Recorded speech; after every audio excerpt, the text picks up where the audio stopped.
The rain in Seattle doesn't just fall, it heavy sighs against the glass. Leo sat at the corner booth of the 24-hour diner, watching the neon sign blink its dying gasp.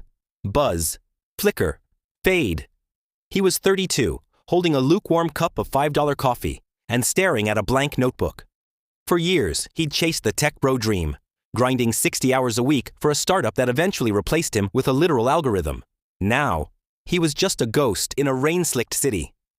The bell above the door jingled. In walked a girl, soaking wet, wearing a vintage yellow raincoat that looked like a stray sunbeam in the gloom. She didn't look like she belonged in a late-night slump.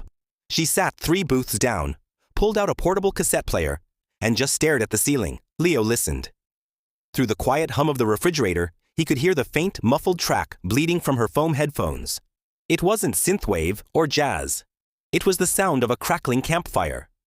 She caught him looking. Instead of frowning, she smiled.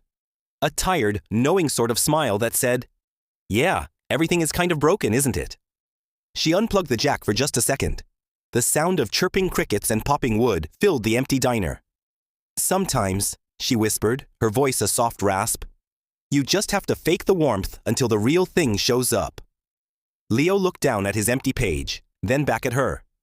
The heavy weight in his chest, that constant crushing anxiety about the future, suddenly felt a little lighter. They didn't exchange names.